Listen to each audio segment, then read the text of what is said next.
that trajectory we continue on up until we reach a point where we look around and say, no, thank you, I'm done. Because if you're moving forward, you haven't failed. You have not lost. If you're moving forward, everything is possible. If you're moving forward, you are creating reality. The question is not, have you failed? The question is, are you still willing to move forward? I often think about the Stoic idea that there are things we can control and there are things we can't. And knowing that difference is wisdom, right? The same idea that has become, as many people know, the serenity prayer. God grant me the serenity to accept the things I cannot change, the courage to change the things I can, and the wisdom to know the difference. It's certainly powerful to understand the difference between what we can control and what we can't, but it's also worth noting that those things we cannot control, even when they seem to make life harder, when they're not what we want, when they're frustrating and difficult and exhausting, they can be brought into your world and leveraged as tools to ultimately get you where you need to go. Slingshot to something better, right? There's value in all of it. And if you're looking at life through the lens of, I'm not stopping until X happens, well, then everything that occurs around you is just a vehicle taking you closer to X. So, using a tangible, practical example, right around the time COVID emerged in 2020, I was speaking about 5 or 6 times a month. I had video production clients, and my own personal content creation was relatively minimal. And so that hit to our way of life, the one we all endured, took a lot of companies' budgets, right? That uncertainty prevented a lot of people from spending the marketing money they were spending. And on its face, it's a bad thing, right? It took a lot of business from me. But I look back now and I'm like, that pivot, 10x'd, 20x'd my digital footprint. I was able to reach more people from my home studio. I adjusted, right? And that was the beginning of the most important transition of my business. To be honest, perhaps even my life at that point. You can't control a virus. You can't control the public's reaction to it. But you can take the pieces and make something with them. You can dance around that fire until it rains, and dance around it I did. And by the way, so many people I know today did the same thing. Adversity has created more masterpieces, more miracles than calm ever could. Because it makes us step back and look at our creation in a new way. I don't want to walk into the storm. I'm not interested in embracing the chaos. And I want to take a second to remind you that if you put your head down and just continuously step into it, if you can remind yourself, I didn't make this situation, but day by day I can make something valuable from it, you're making yourself powerful beyond measure. It's not superhuman strength or some godly intellect that makes the difference at the end of the day. It's a willingness to understand, right? That if you do not stop, if you're willing to adjust and keep moving forward, you become invincible. There's a lot you can't control, but you can control what it all means and how you'll navigate it. That understanding is greatness. The world, it needs you. But it needs the real you. Not the one with the mask, looking to blend in. Nor the one making all those concessions to avoid being left out. No, the real you. With your flaws and your insufficiencies, your strengths and your gifts, your hopes and your dreams. It needs the you that so often hides away underneath that blanket of caution and skepticism. The you that's coupled with vulnerability, more easily ignored than brought to life with conviction, but that's the you this world needs. When I was younger, I seemed to separate life into two categories. Me in one, and everyone else in the other. And guess which of the two categories I assumed had it all figured out? In my mind, I was the one, the only one who didn't know. The one who was winging it, stumbling my way through each and every day. All those other people, though, they not only had plans, they had the right plans. They knew the right details, but I didn't. And so in my head, me being right required I necessarily look to them. I follow their lead. Since there exists an established correct path, that must be where I steer the ship. But then some time passes. You grow older, maybe pick up a little wisdom along the way, and you realize that no one really knows what they're doing. There are very few objectively correct roads that must be traveled. Life is not a paint by number, it's a blank canvas. And understanding this changed the image in my head from one of me knocking on the door of a party everyone else was at to visualizing almost 8 billion individual souls running around trying to figure things out in the limited stretch of time they have here on planet Earth. I realized I had at times felt small only because of the gravity I attributed to people who were just trying to figure it out themselves. And the point, certainly not to diminish anyone else's journey, it was to give myself permission to embark upon my own. It's just hard to do that when you view everyone else as one collective, all-knowing entity, as opposed to 8 billion people just like you, with thoughts, fears, hopes, and plans. The question is not what is the right thing to do here. The question is, when will you allow yourself to venture out into the world and find what the right thing means for you? That's what's required. And the world will be better for you having found it, because after all, no one sees life like you do. No one has the background or worldview. The universe has conspired to put you as you are here now. Almost an impossible occurrence in and of itself. How easy that is to forget. We were born on the summit, yet the inclination, for some reason, is to keep our eyes closed. No, open them. Take it all in. Allow the view to propel you forward. The world needs you. It needs you with your mistakes that have helped you evolve into the person you could never have been without them. It needs you with your worries and your fears. Conquering them will be pivotal in your evolution.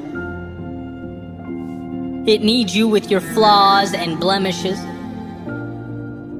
How else would life convince you that the things that make you different are the same things that make you strong? It doesn't matter how many people tell you or try to explain to you the magnitude of what's at your feet. Life does not begin until you allow yourself to start living. Until you realize that yesterday does not define you. And the categories in which you've placed yourself, they're transitory. The past is not the reason you can or can't begin again. It's not who you are forever. No, it's the advantage you now possess as you move forward, should you choose to move forward. It's in realizing you are bound by nothing that you free yourself. And for the one wondering, why does it matter what I think? Why should I start or try or risk anything? Why should I pick up the brush and start painting on that canvas before me? Well, because that step is where it all begins. The meaning, the purpose, it's all predicated upon our willingness to pick that brush up and start painting. You ask, what's the point? The point is everything. One detail at a time, we dismantle our previously held notions about what life is supposed to be, and finally start living one that matters. No one's masterpiece will look like yours. No one's depiction of life will follow the same parameters you've etched onto that canvas. In fact, there are people that will be changed forever because you chose to live your life fully. There are lives of those around you that will be transformed because you picked up the brush. There are stories that will now end in triumph because you found the courage to start, to see light in yourself.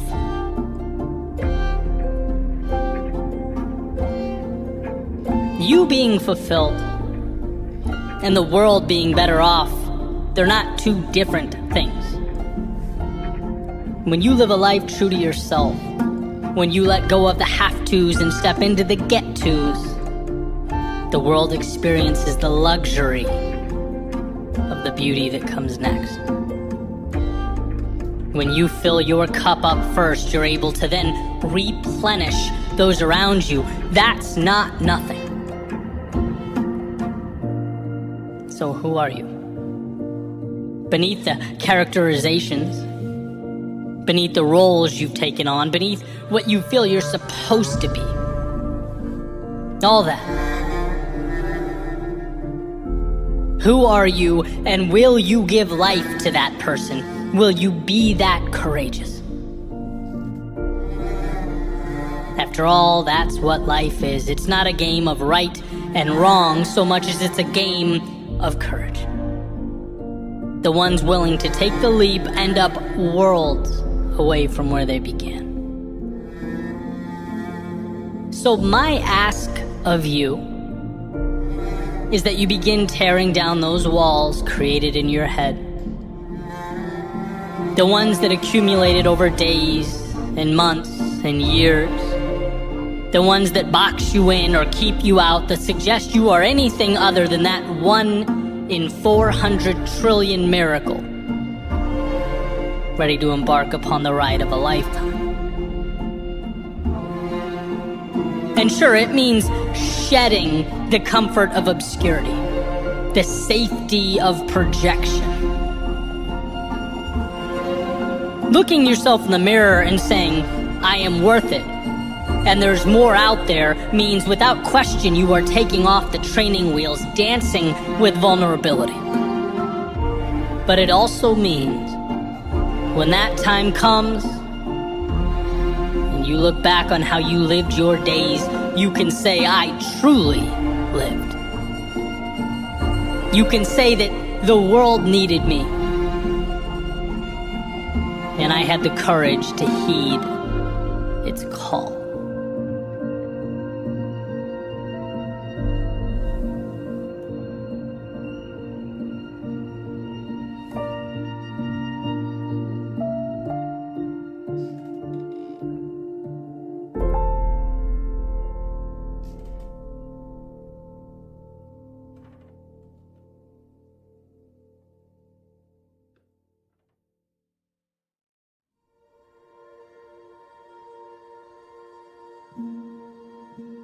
Sometimes I wonder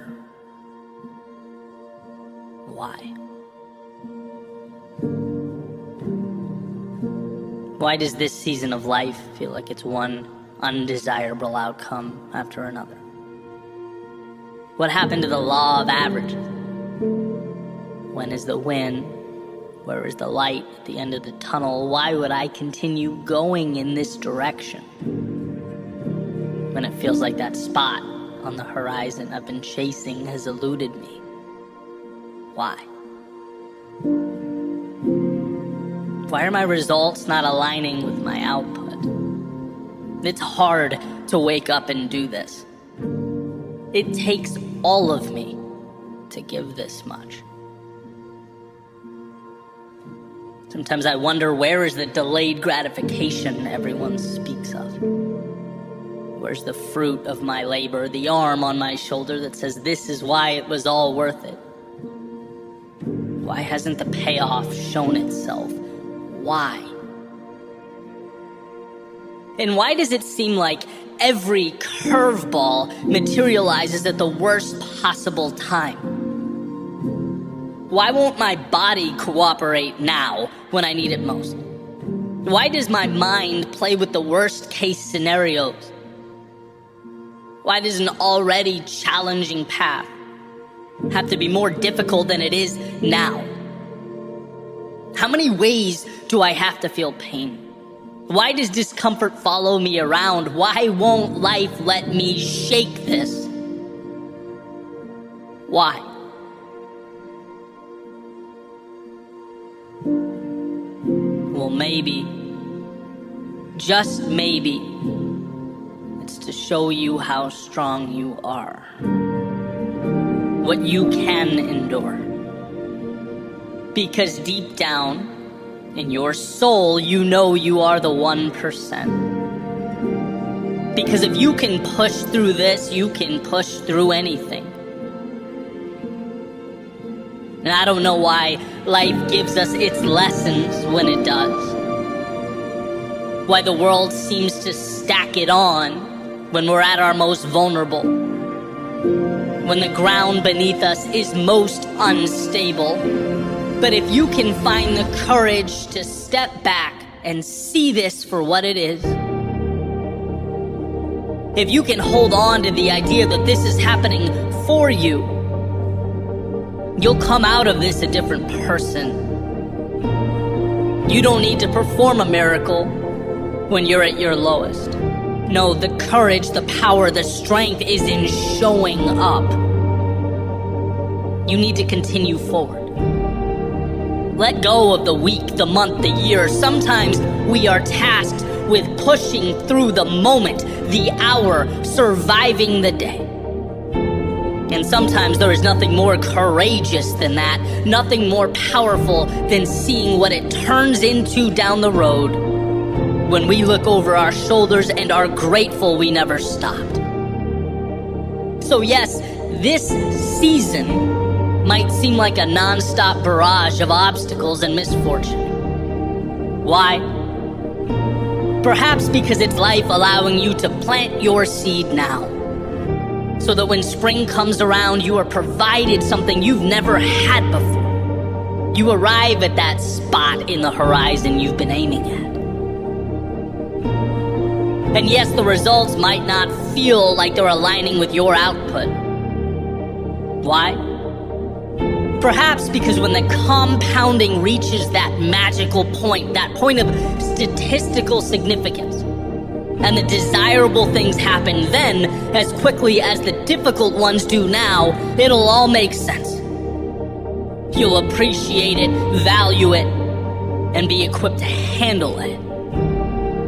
And yeah, life might seem to be throwing you curveball after curveball. Why? Perhaps because if you can trudge forward now, when your body's tired, while navigating the trials and tribulations of life, when you can bring greatness into existence under duress, just imagine what waits around the corner. Imagine how you'll perceive those seemingly impossible obstacles that slow everyone else down. There'll be nothing more than a cool breeze and a sunny day as you move towards your best self. Look, it's hard to understand when we are in it. It's hard to make sense of the dark and the chaos and the hurt, but find a way to remember, no matter how hard it seems, that this life is happening for you and not to you. This is the seed in the palm of your hand that will mean something that matters. So hold on. Hold on to see that seed begin to rise from the ground. Hold on to feel the warmth of the sun. hold on through the storms of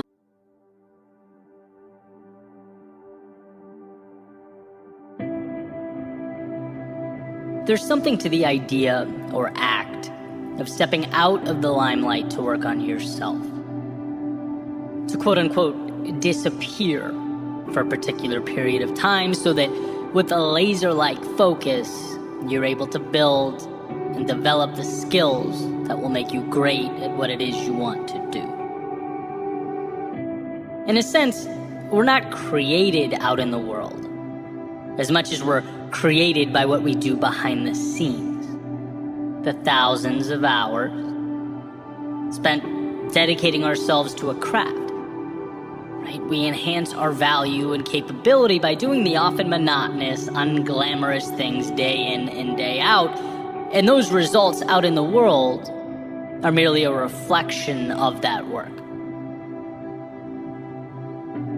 And that's what makes excelling in any given area so challenging. There's something counterintuitive about performing to an audience of one. Dancing to no applause, exhausting time and energy, resources, so that you can cling to a promise. But that's also why excellence will always be reserved for a few. Open to everyone. But ultimately, a few end up there, right? The same way a finish line is open to everyone, but ultimately reserved only for those willing to put in the hundreds, if not thousands of practice miles to start the race, run the race, and complete the race. There's a substantial amount of sacrifice involved. The outside world is its own chess game. It requires courage and innovation and a willingness to step into its great unknown. But ideally, in doing so, one would be armed with the competency they've acquired when no one is looking. It's a result of their own dedication and commitment. And I actually started thinking about this during a Q&A I did recently, where someone asked if I had any thoughts on how they could start a speaking career, right? I'm like, sure, happy to give my thoughts. First and foremost, understand it's a long play, so be willing to endure that bumpy road, that journey. There's no magic formula that makes you an MLK-esque orator overnight, right? You work forever to capture a fragment of that excellence. And someone kind of chimed in, giving me a hard time. You know, we know, Eddie, you hate marketing. And I'm like, marketing? It took me a second to connect the dots. How is this related? And the light bulb went off, and I kind of laughed because I do bash marketing quite a bit. And I think what they were getting to is I'm always talking about the long game, right? I'm always talking about working on yourself, the back end, the deep work, chiseling yourself into something that's unique, authentically you, extraordinary in its own right. Or being so good, as the saying goes, they can't ignore you. But at the same time, it would be pretty ridiculous and stupid for me to say marketing is not important. Marketing's pivotal, ingrained in some capacity in everything we touch. You have to be able to effectively communicate why something is valuable, obviously. But I think there is a misconception and genuine misunderstanding in today's day and age with regard to adding value, with regard to rising to the top of a niche or making an impact. You know, we see flashy posts and ads and videos and think, that's the target. But that's just the mechanism for communication. That's the bullhorn. That's not the value add. In Cal Newport's deep work, he mentions how difficult it's becoming for us to break away from the social media and the push notifications and the emails, and in solitude, do the kind of work that really moves the needle, that propels our greatness and makes us better at what it is we're looking to be great at. we officially exist in a world of distraction, where perhaps the greatest challenge now is, how do we disconnect? How do we turn off? How do we slip into a state of deep work so that we can grow as people? And then sure, you market that competency once it's acquired. But the goal is not to be a society screaming into a void trying to sell boxes of air. We simply can't afford to leave substance behind. Value is ultimately what makes the world go round, and it's created, again, outside of the limelight. And look, there's going to be some bias to my approach based on the path that I chose to take. This has worked for me, so I stand by it. I advocate for it. And surely there are some very talented people that disagree with me, and that's great. But I've always had the arrow pointed at what I want to do, what I want all this to mean at 45 years old, 55 years old. And right now, looking back, it's all the hours I spent writing in solitude, or giving speeches to a wall in a studio apartment, recording and re-recording, adjusting my approach. It's reps, reps, reps. That, to me, is what matters now. That's what I'm most thankful for. And some time has passed, and as I transition into a new phase now, sure, I can get help and start blasting posts all over social media. That's easy. But the important thing is that I have a foundation to stand on. The posts are not the product, the craft is the product. And I want everyone to at least, whether they agree with me or not, understand that distinction. The $1 million question, the differentiator is, what is your value add? If you can ask yourself that, right? What is the one thing I want to be the best in the world at? Where is my North Star? And then spend every day, at least some time every day, chipping away at that. You'll be unstoppable.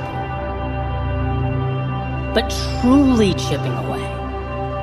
Not feeling the need to share every detail with an audience or capture every second of what you're building behind the scenes.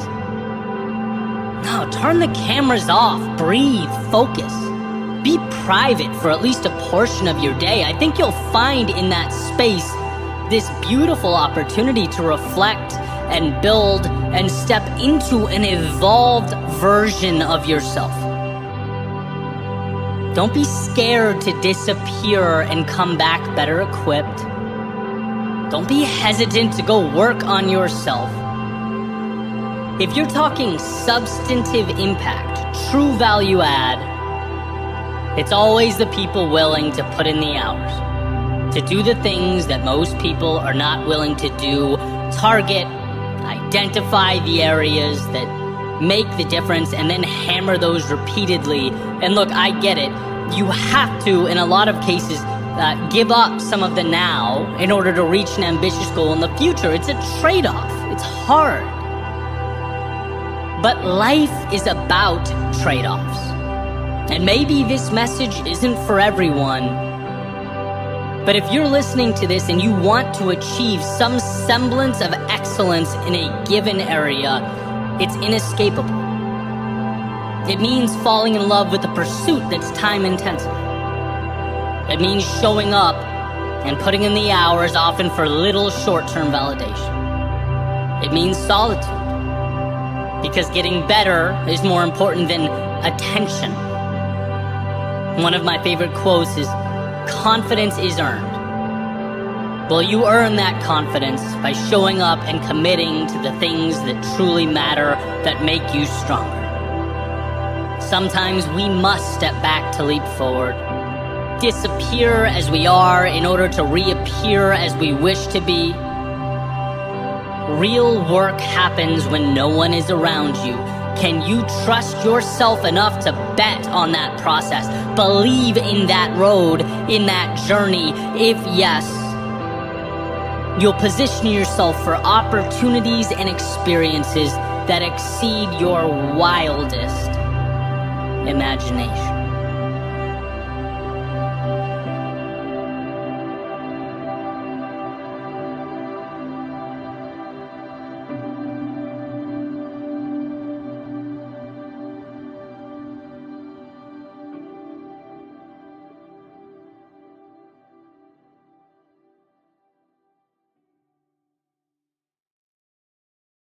The hard thing brought me through hell,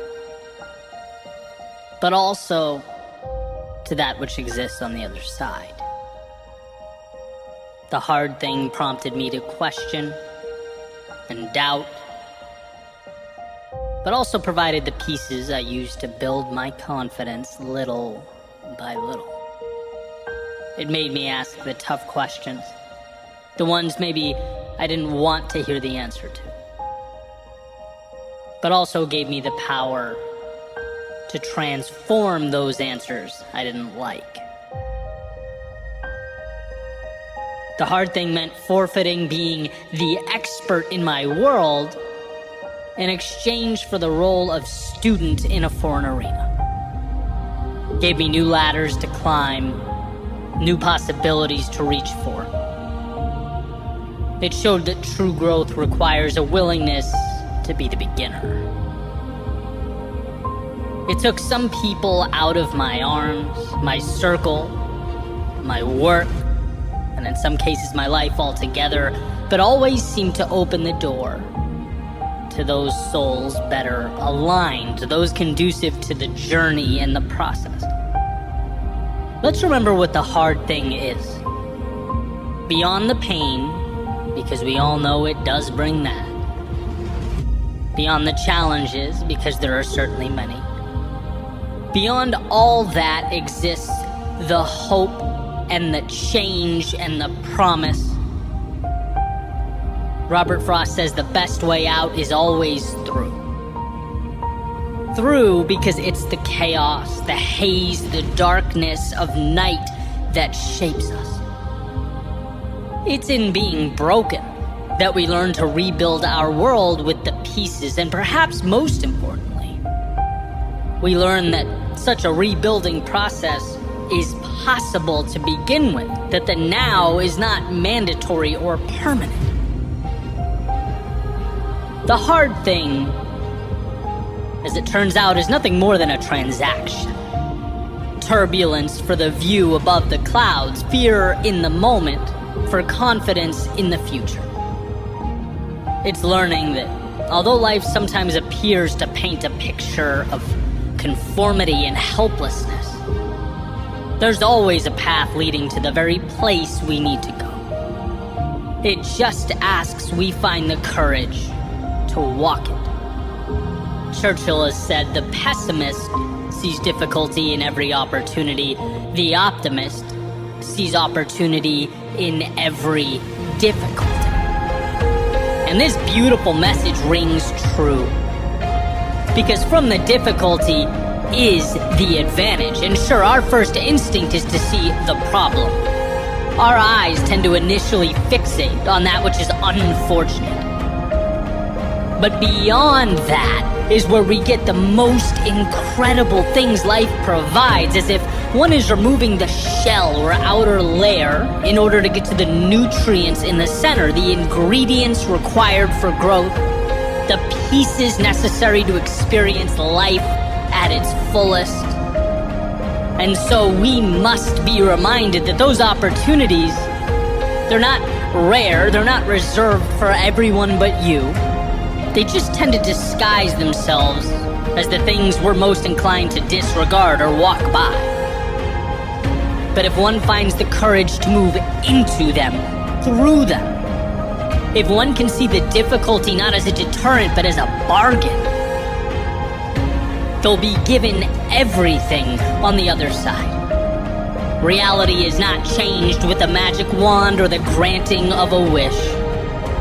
It's from staring down the hard thing and moving directly into it, one little step at a time.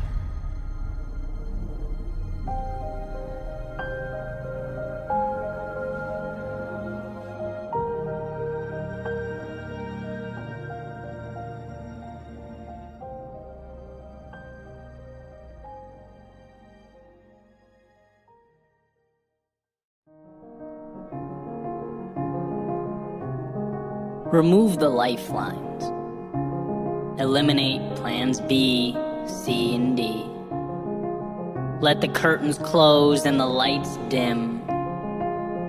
See, the beginning of something new requires the ending of something current. So make life propel you into chapter 2. Let the door slam and lock behind you. Throw away the key. With the boats burned and turning back off the table, we have to make it work. We have to figure it out.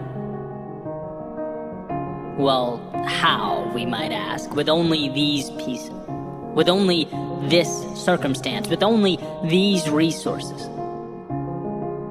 Well, it's funny how when walking away is no longer a possibility, so many other possibilities are born.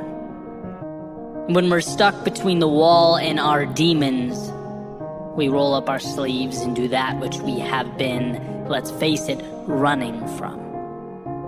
We fight. We become proactive. We take initiative. It was always there. We just never had to. So if you can't do it on your own, make life make you.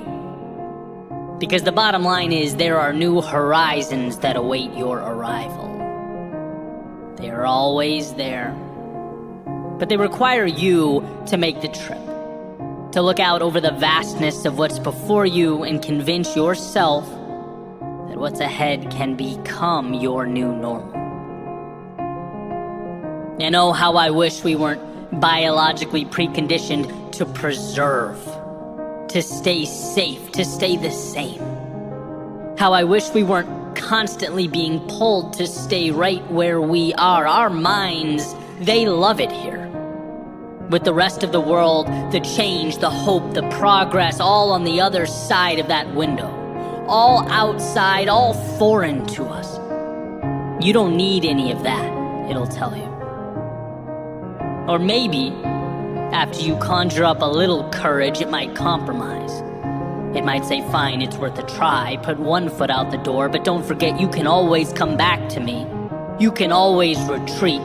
It's warm here, safe here, it's predictable here. The mind wants you to know that when things get tough, mediocrity and comfort are always right behind you, ready to embrace you with open arms. And it's for this reason that those boats must be burned, that the door must be locked, and that chapter must be closed.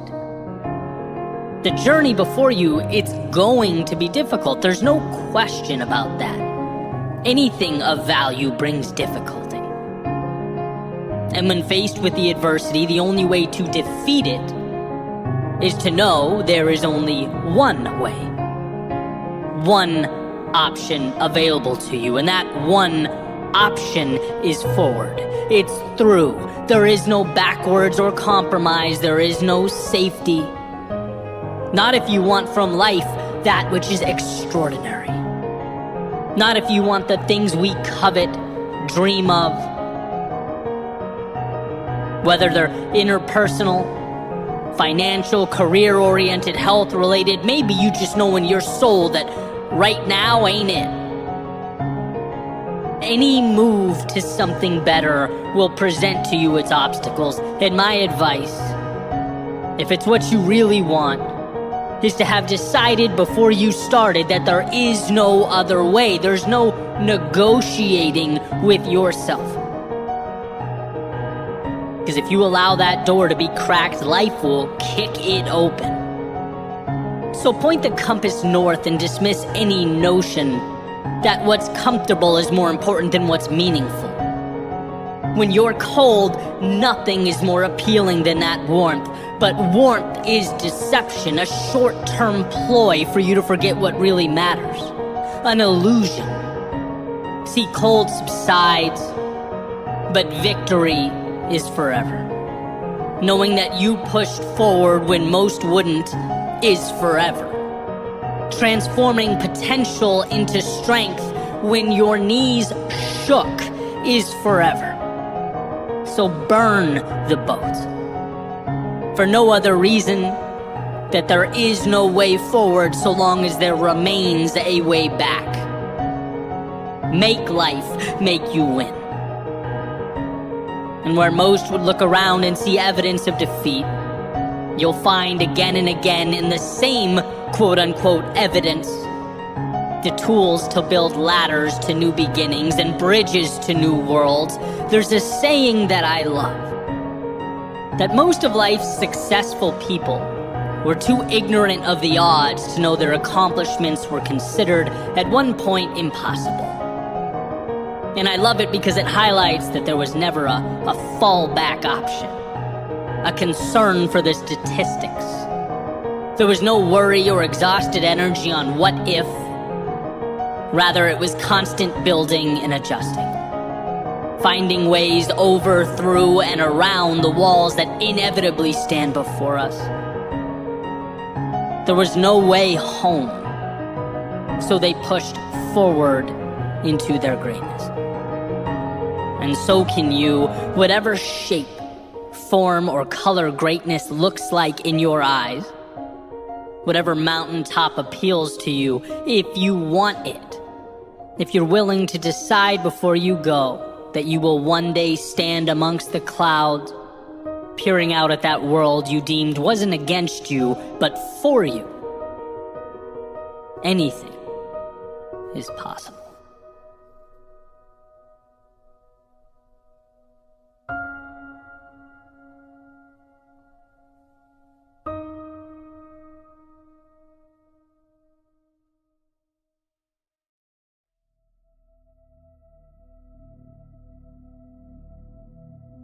What does it mean to be a little better every single day? James Clear has noted that if each day you improve by only 1%, you'll be a full 37 times better in a year.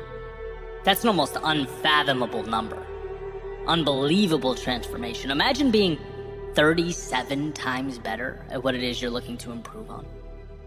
37 times more efficient or skilled. All because of a 1% per day commitment. Almost sounds too good to be true. Here's the catch though, 1% doesn't seem like much. Which is good, one might think. That should make it easier. Well, sort of. The easier and more seemingly trivial something is to accomplish, the easier it is to dismiss it as well. We've all been there, that, maybe not today, maybe tomorrow. No big deal. We don't lose anything. And that's what we must learn to wrestle with. Right? Jim Rohn puts it this way, he says, being successful is easy. The issue is that being unsuccessful is easy too. Saying yes to the little things you know you need to do is easy. But so is saying no. Putting your phone away to work on something of substance, yeah, that's pretty easy. But watching just one more TikTok or Instagram or YouTube video, that's easy too.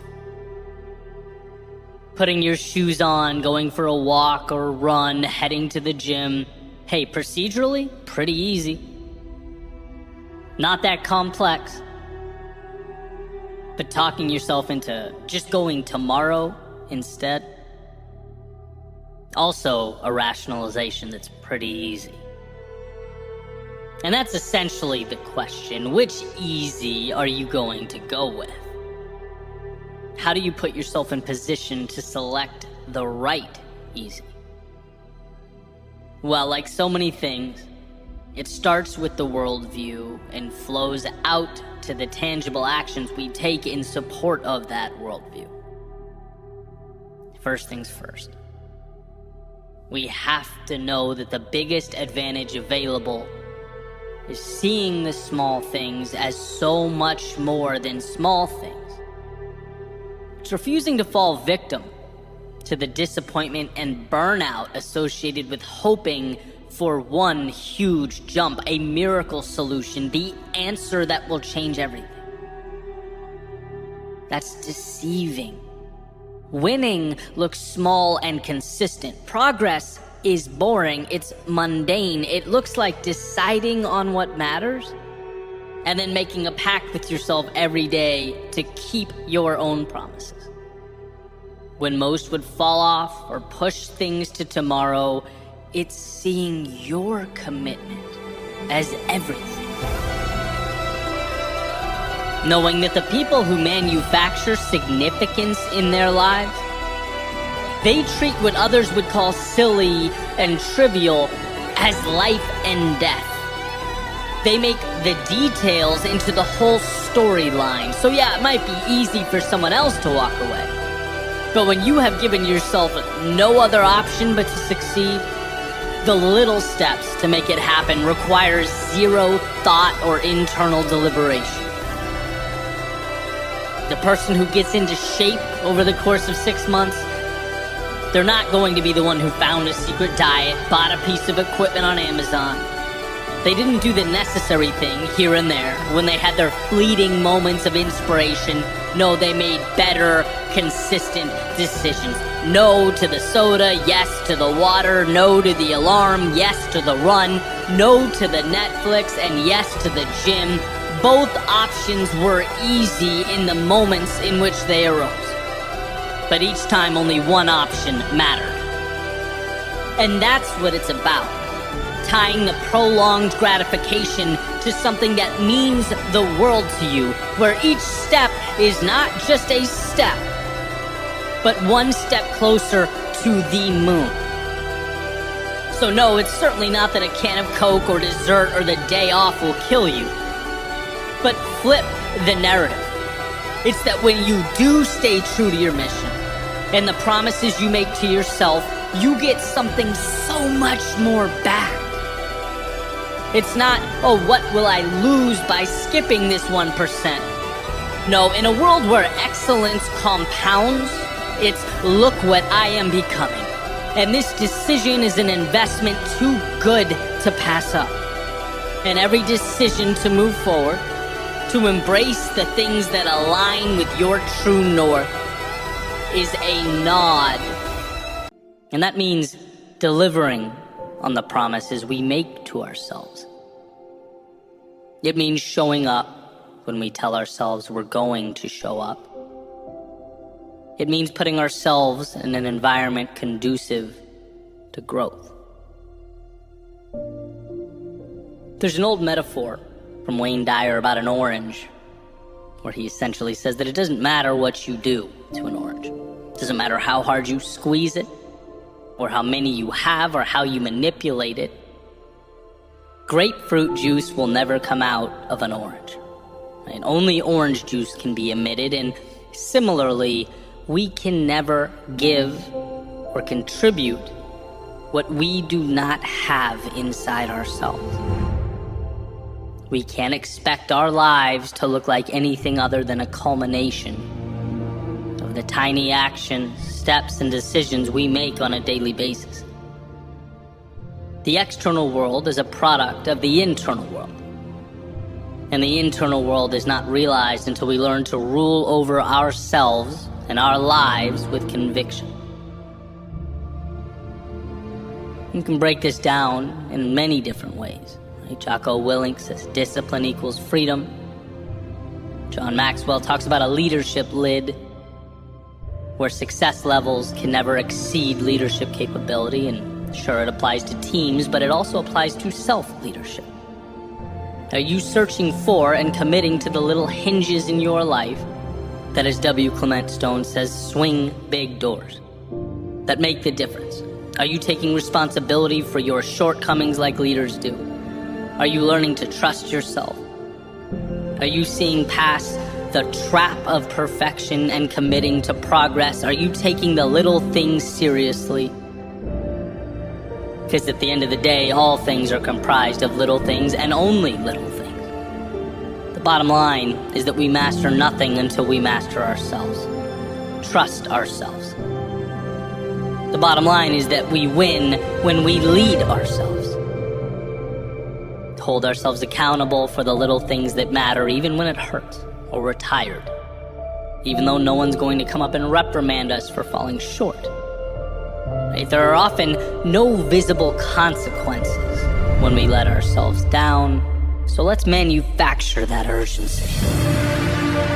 If you promised yourself you'd get up when that alarm clock goes off, it becomes no longer optional. If you promised yourself you'd go down the road that scares you, it becomes no longer one road of many, it is now the only road. Even though it may be scary or intimidating, it's the darkness that must be confronted. You are more powerful than you know, you are more capable than you understand, but you must lead yourself to your potential. Those little things matter. And so while the temptation is to brush them off as insignificant, while the rest of the world ebbs and flows through life like jellyfish with the tide, your superpower will be to see, harness, and multiply those little decisions like they are gold. Your strength is that when it's easier to run, you'll be the one that instead stands up and leads yourself to greatness.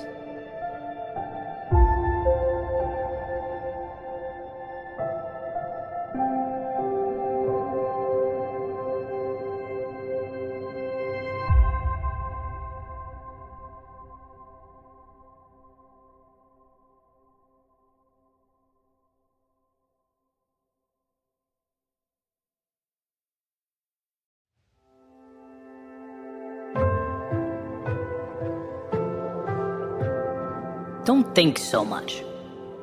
You might overlook the obvious. You might see past all that you've achieved. Don't move so quickly. You might overstep the moment. You might miss all the beauty you're creating. One can wake up, get dressed, walk out the door thinking that they're on their way to a someday achievable, brilliant finale, and simultaneously fail to understand the miracle of the now. It's in what you're doing now, who you're helping now, what you're becoming now. Your miracle is now. And you can't see your impact because it materializes behind you as your back is to it and you step toward those distant horizons. There's a direct link between always wanting to be better and never feeling like you're good enough. If you don't properly compartmentalize the two, you'll always be chasing something you can't obtain while you walk right by the brilliance you're piecing together in real time. That carrot just outside of reach for the runner on the treadmill. And I'm not saying your goals and aspirations aren't incredible.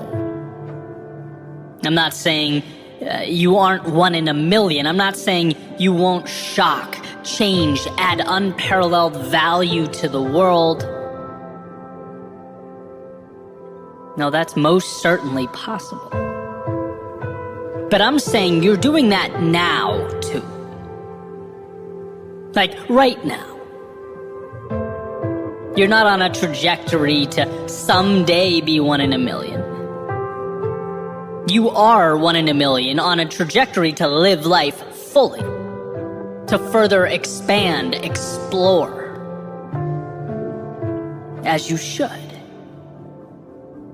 But let's not lose perspective along the way. It's hard to watch someone who has changed your life feel like they're not good enough. It just is. It's hard to watch something so beautiful feel like they must first evolve before they're worthy. And it's like, sure, I get it. We celebrate visible, tangible successes, the innovators and CEOs, world-class talents, people who have built the present and will build the future. But notice, there are no ceremonies for the ones who lift others up every day, who lead by example, who show up again and again when they're going through their own private hell. There are no record books for them. But I'll tell you what, if there were, you'd be there, and if I could remind you of that every day, I would. The small things you do not feel so small to those around you. In fact, your mere existence changed my life, and I know I'm not alone, not even close to alone. It's a tough world we live in. Tough enough to bring even the strongest amongst us to our knees. Yet you think you're flawed and insufficient. I ask, compared to what? A lot of people would have folded a long time ago. Wouldn't be fighting for a dream or standing for anything. A lot of people wouldn't be giving so much of themselves. Again, I continuously run into this question. Why is it that the ones who are changing the world, not with their social media follower count, but with their actions, so often fail to see their own value? Perhaps they're using the wrong measuring sticks. Maybe their sights are set so high they don't realize all that they're making better along the way. Maybe they don't know that every soul they light up puts in motion a ripple effect, an exponential value add. But if you just lift your head up and look around, you would see quite the ripple effect. You would see quite the chain reaction. You would see that you are not just working towards change, you are actively embodying it. Don't be the only one who can't see that. Why do I say this? Why spend the time? Well, because one, I think it's not something we say enough. The ones who truly change us or make our lives better need to be told that. There's just something tragic about keeping it to ourselves. And two, because you don't give yourself enough credit. You're blind to the path you've traveled and the dragons you've slayed. I couldn't believe my ears when you apologized for being weak. Weak? Weak is retreating. Weak is being selfish. Weak is forfeiting your gifts. Those descriptors are antithetical to who you are. And sure, we all slip into them once in a while. We're human beings. We all endure our valleys of despair. But to fight with everything you have on your way back up, that is not weakness. That's courage. I think our definitions might be crossed here.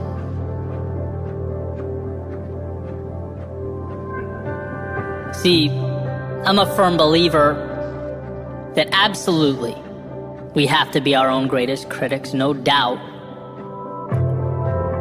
But the value in that, the expectation, is that it's coupled with a commitment to also be our own greatest allies. Are you? Are you your own greatest ally? Because sometimes I'm not so sure. Do you see how much light you bring to the world? How much better people around you are when you enter a room and smile, when you listen to them and their problems, when you inspire them by making decisions with so much at stake, when you don't let the hardship of your past keep you down. And I know how hard it's been. I'm telling you this because maybe you don't know. Maybe you talk so much about what the future will be, and how big and incredible things will become, that you overlook the parallel worlds you are creating with each step along the way, a pilgrim, a wanderer in search of an impact you are already making. So look, keep your head up and your expectations high. You will do remarkable things. But don't be afraid to look over your shoulder and see that you already are. Don't beat yourself up for not yet arriving at an imaginary place while you change the world along the way. Give yourself the same grace and compassion you would give to me. Allow that for yourself. Don't think so much that you overlook the obvious. You just might see past all that you've achieved. And don't move so quickly that you overstep the moment. You might just miss all that beauty that you're creating. This isn't a pep talk. This is me holding up a mirror so that you can see the value add. You're not merely an IOU to some future self. You are all the people around you whose lives you make better every day, the lives you touch by being you.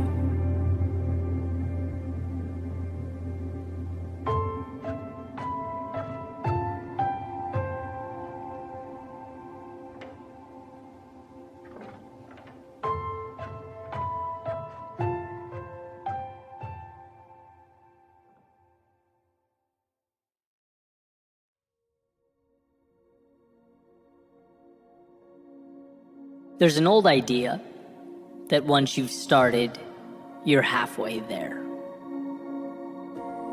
How does that make sense, one might wonder? Once you've started, you've only just begun. And that's true, technically. But here's the thing. The journey, the ins and outs, ups and downs, trials and tribulations, they can all be dealt with. They knock us down from time to time, no doubt. But we learn, we adjust, and carry on as we move forward.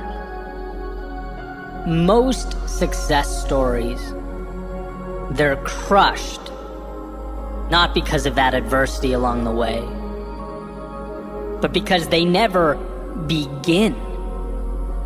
They never take shape or materialize. We can't make them real in our heads. We can't convince ourselves that they'll ever be anything other than fiction. We think that's for someone else. We look around and assume that reality is different than my reality. And overcoming this mental constraint is always the most challenging step. And that's saying, the one I continuously find myself coming back to, human beings always follow through on who they believe themselves to be, continues to be true. If you don't believe you're worthy of something, its pursuit is lost before it began.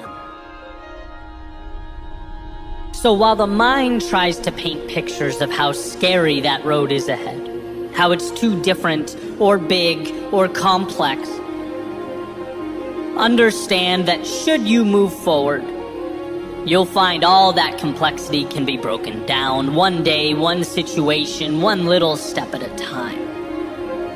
The only real demon here is the possibility of inaction, because you couldn't make yourself believe it. You couldn't see yourself at the top of that mountain. And so, the front door was never opened. Emerson says, hitch your wagon to a star. A beautiful reminder that that star is proof your dreams are real. And only as real as the conviction with which you move towards them. Green light your own glory, your own contentment. Because contrary to what we might think, no one comes up and bestows that upon us. To live life fully is a decision. Decision, Latin root words, cut off. It's removing and abandoning your restraint in order to be more authentically you. In order that you'll give yourself permission to chase down that which makes you feel alive and soak up all that aligns with your heart and soul. Once you start, you're halfway there. And oh, that first step, often perceived as the beginning, but in actuality a point few ever give themselves the luxury of experiencing. Step 1, believe it's possible. Step 2, believe you're worthy. Step 3, go. Everything else works itself out. You're capable of dancing through life's chaos, of managing the world's unknowns. So know that, understand that, but most importantly, be one of the few who gives themselves permission to experience that. And it starts now.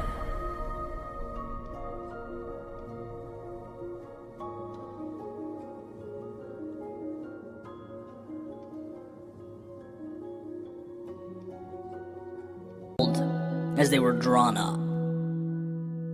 Why? Well, because life is predictably unpredictable. It's mysterious. Yet for some reason we march on toward the acquisition of a flawless existence. Scared of anything but an undamaged, untarnished, immaculate reflection staring back at us in the mirror. But in the real world, our happiness, contentment, growth, progress, they're not a product of perfection. They're built from the imperfections that we collect along the way. The trials, the tribulations. When you piece all that together like little puzzle pieces, they depict the beauty. They show the image that's always been so highly coveted.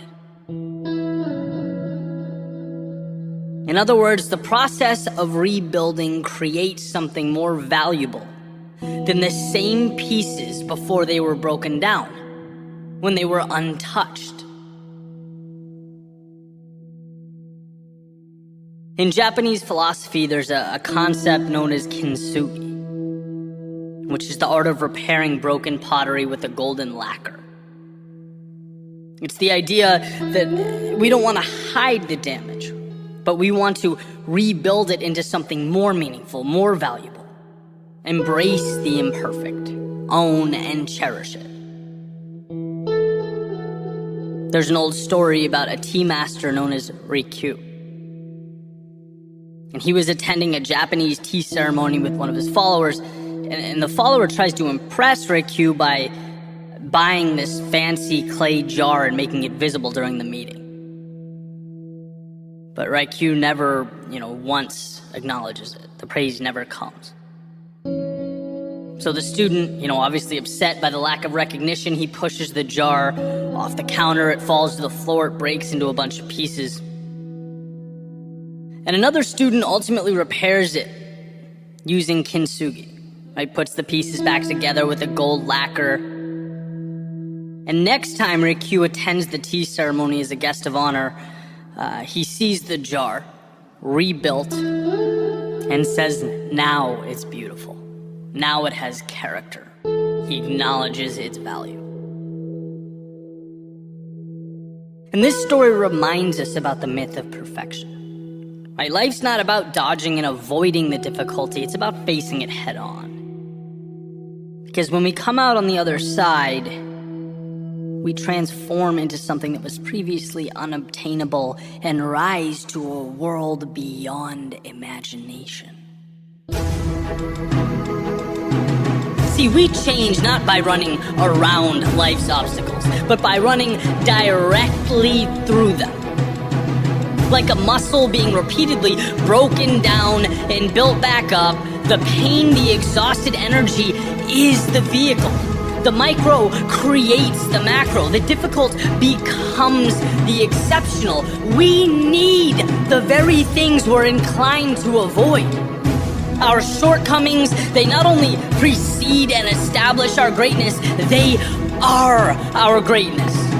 Being broken is not a tragedy, it is a step along the way. It's the beginning of something new, a launching pad, a chance to be better than you have ever been. Because look, here's the reality. If your status quo has never been shaken at its foundation, if you've never stopped and questioned the way things are, reality as it is, if you don't take risks, there will be no fragments to take and rebuild. You won't have the tools or capacity to change the world around you. And that is the thing of note. Beauty is not fearing the rebuild, it is the rebuild. It's not feeling sorry or hopeless, but hopeful. Seeing your situation for what it is, an opportunity. It is what you need, a blank canvas, your chance to make art while redrawing creative boundaries. If perfect is the goal, why take the step? Why take the chance? Why risk messing things up? It's never been about perfect. It's about picking up the pieces and rising again.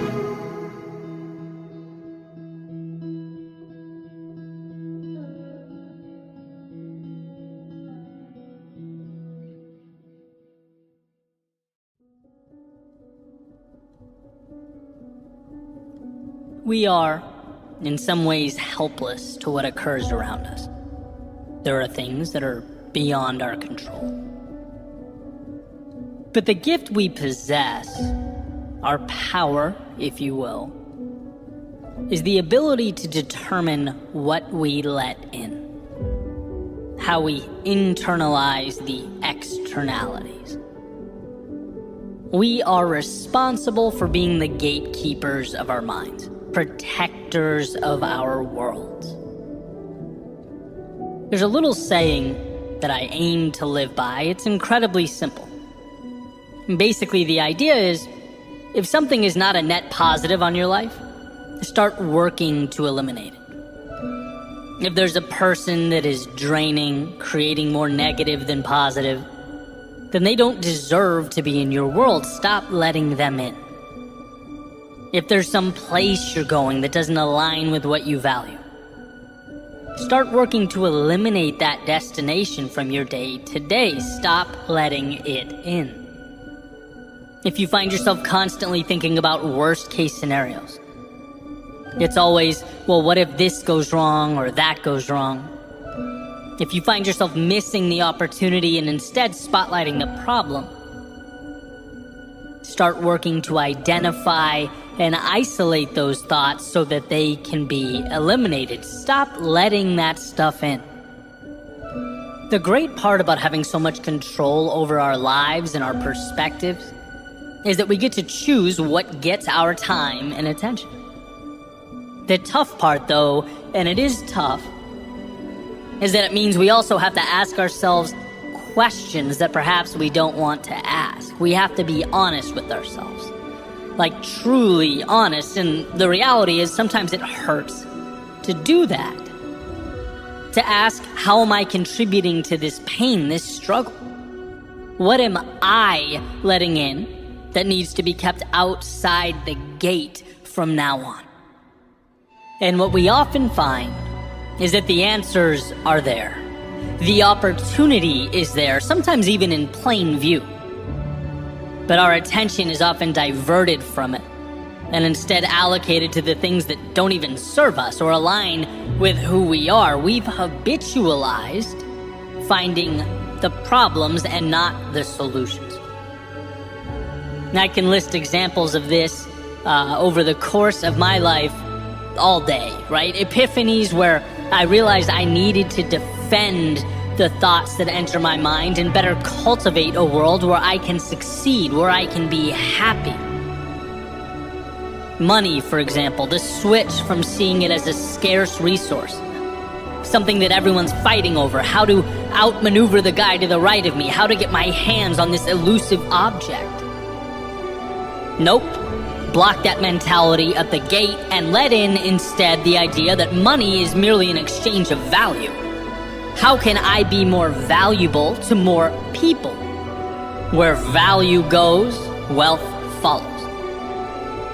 Or as I've talked about before, the injuries I deal with so frequently, right? Keeping the poor me, or I can't deal with this, or whining, I'm willing to put in the work, why won't life let me succeed? Keep all that outside the gate and let in, here is an opportunity to get better in other areas. I can't lift. Maybe I'll take a month or two to crush cardio, to eat better, to build mental acuity. Find a way. Or maybe it's that person who made their way into my life that over time became a net negative. That we've gotten to the point where our coexistence takes away more than it adds. They no longer belong inside the gate, in my world, right? Only let in people who do make your life better. And we have control over all of this. It's about accountability. It's about personally understanding the authority you have over what comes in and what stays out. Very few things in life are just because. Things exist in our day-to-day because we have, somewhere along the line, allowed them to be there. So take some time to see yourself as the gatekeeper of your world. Audit what you're letting in and what you're keeping out. To do so will set you up for a life on your terms. You might have done differently is a source of strength. Awareness is a currency of sorts. But being sorry for yesterday, dwelling on the days gone by, that is a waste of time. See, those feelings of discontent, the emotions that rise to the surface as our minds sort through that catalog of regret. You know, the emotions that try and pull you back down into the very moment in which they occurred. If you let them lead you by the hand back into a manufactured hell, they will.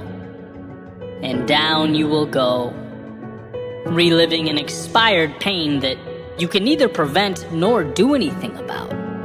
After all, it is the past. But alternatively, if we can do one of the hardest things for humans to do, which is depersonalize the occurrence, remove the emotion, and find the value, you stand face to face with an advantage in life that is exponential. Not only are you refusing to be defined or tortured by yesterday, but you're creating a framework by which you can actually use that pain to make a better right now. You're acknowledging that your mistakes are not indicative of a current reflection in the mirror. They're not metal bars keeping you closed in. They're opportunities in disguise. A friend of mine once told me, from our pain comes our purpose. From our despair comes our hope. It's from the times we got it oh so completely wrong that we can now arm ourselves with the ability to get it right. To be better and faster and stronger and wiser. The reality, or life in the big city as the saying goes, is having to fall in order to rise again. Because if nothing falls, there are no ashes from which to rebuild. We change when we've lost. We evolve when we're cornered. We become more when life shakes our worldview. There's power in the suffering. That is, if you choose to find it. And that's always a decision that's ours to make. Again, those same memories that can pull you down if you let them can also be used to elevate yourself. higher than you've ever been. There's a saying that life is 10% what happens to you and 90% what you do about it. And when you think about it, it's obvious. Because knowledge is only as powerful as our willingness to put that knowledge to work. Yesterday's pain, its lessons, can be the very reason you transform, evolve to a higher version of yourself, but that's only if you stop using those lessons as an attack on your self-esteem. And start seeing them as the gateway to tomorrow. Otherwise, they'll remain that ball and chain around your ankle. Is the mistake that cost you your business, maybe the inaction that fractured a relationship, a swing and miss that hurt your pride somewhere along the way? Are they going to remain sources of pain in your mind, mental images or reflections of where you fell short? Or are they going to fuel the comeback, the sequel? When we fall, we're given one of life's greatest gifts, a part 2. Armed with the knowledge we otherwise would never have had. Armed with an understanding that with the failures comes the strength.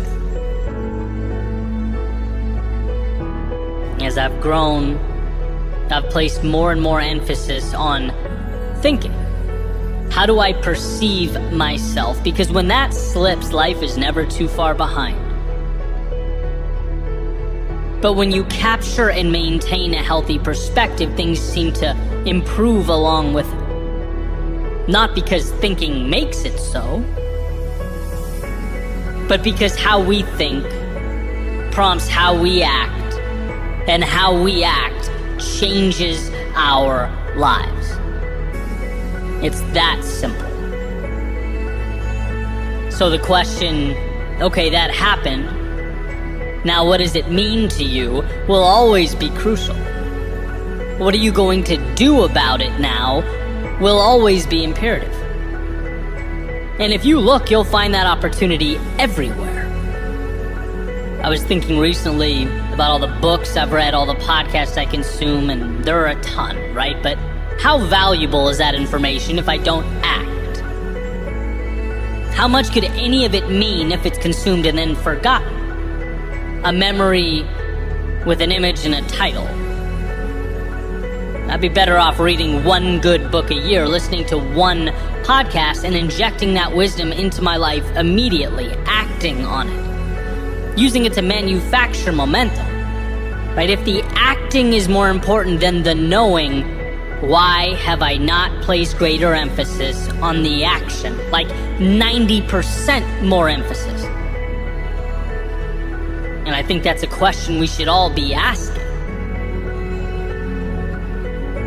And so let's move from the book example back to the thinking, reminiscing about our mistakes, the times we let ourselves down. What are our memories, if not just little novels, where we, as the main characters, embark upon the hero's journey? Warriors called to something greater, leaving a previous world, facing our demons, learning about ourselves along the way. Perhaps cut short, left without a conclusion, only in need of an ending. And these painful experiences are essentially us walking around with novels unfinished in our heads. We've done the work, we've learned the lessons, endured the pain. And rather than continuing to revisit that discomfort of the moment, that stopping point, rather than dwelling on how we shut the book after the conflict occurred, let's open it back up and integrate that value, that lesson into the present. Let's grow from it. Let's evolve because of it. That's what's so beautiful, so exciting about the future. It hasn't happened yet. It's in your control. You're painting that picture now in real time, and so how convenient that you fell yesterday. Now you have an opportunity to be stronger today. And how incredible that you learned what actions or inaction was not in line with the person you want to be. Now you have an opportunity to root all that out. And how beautiful that you felt the pain of quitting, of stopping short, of throwing the towel.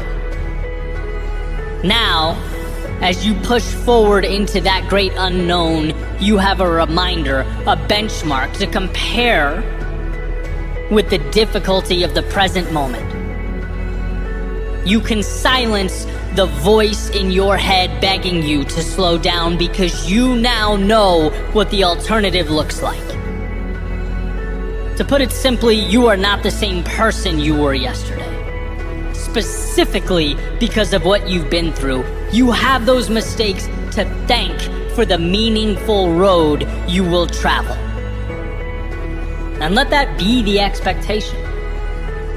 We don't get through life without mistakes. There is no perfect journey. And the ones who move courageously into the future know that more than anyone. Life pushes back. The world has a say, and sometimes that means we must be humbled along the way. It means we swing and miss. It means plans fall apart.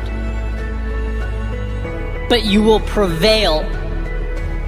Maybe not immediately, but eventually. Because you perceive the adversity as merely a cost of admission. Specifically because you don't let it run loops in your mind. Rather, you extract the value and transform it into momentum. You are not your past. You are what you decide to make of your past.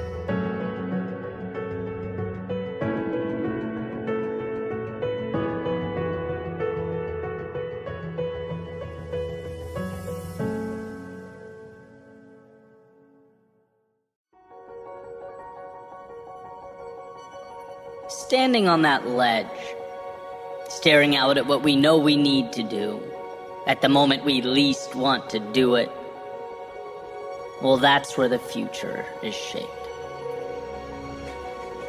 When procrastination feels like the answer, or avoidance the optimal choice, where does one draw their strength?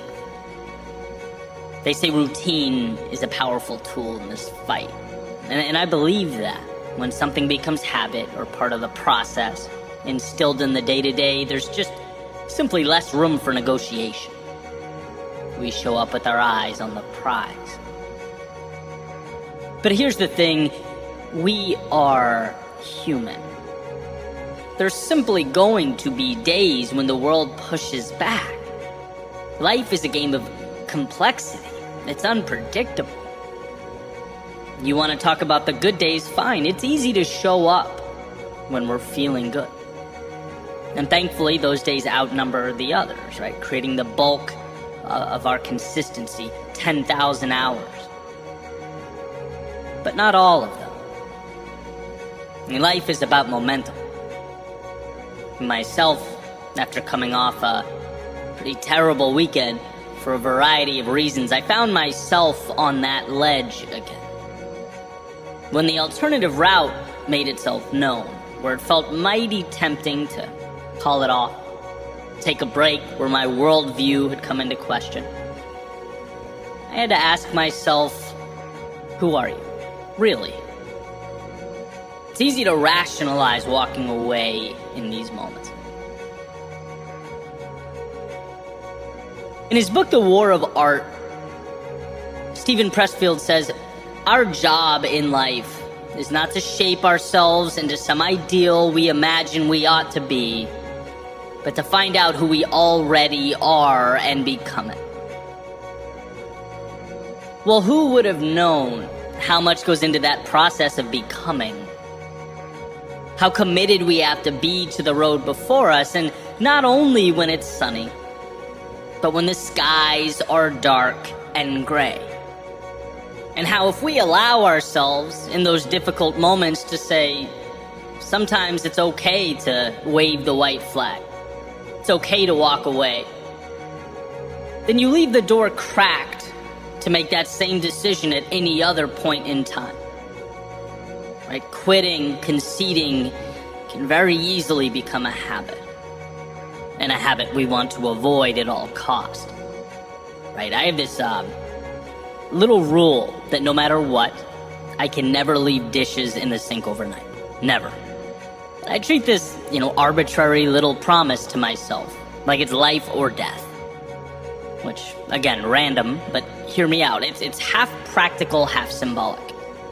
I know that if I say, okay, just this once, I've effectively removed the barrier separating order from chaos.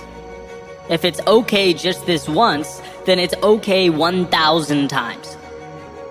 And a messy sink becomes a messy kitchen, becomes a messy house, becomes a cluttered mind. Extreme, maybe. But critical, right? Here is where the symbolism comes in. I understand how fragile that divide. How when I'm tired or have a headache or I'm busy, it's still priority. Because I want to hammer my subconscious with the understanding that I show up when it's inconvenient. That very moment when, I could easily trick myself into thinking it's small or dumb or arbitrary. It's a sink, who cares, right? That's the moment that I need to bleed into the rest of my life. And I think that's exactly it, right? The floodwaters are always looking to come in. And how many cracks until the room gives way? When you've had a few rough days, when you've lost something important to you, when you're sad or disappointed about an outcome, what then? When life calls you to exceed expectations, what then? Because the world around you will always give you evidence to support dialing it back, right? Selling yourself short, if that's the case you're looking to make. But here's the deal. Should you choose the inverse, you are strong enough to be better than you've ever been in those challenging moments. You can show up when it hurts. You can reestablish your why and carry forward even after the turbulence of yesterday. Life will never be easy. It will never all make sense. And this understanding has helped me to roll up my sleeves and continue forward. When I'm disappointed with yesterday, or overwhelmed by the conditions or landscape of the moment, when I question how much I have left. But I've found that when I look hard enough, there's always something to draw on.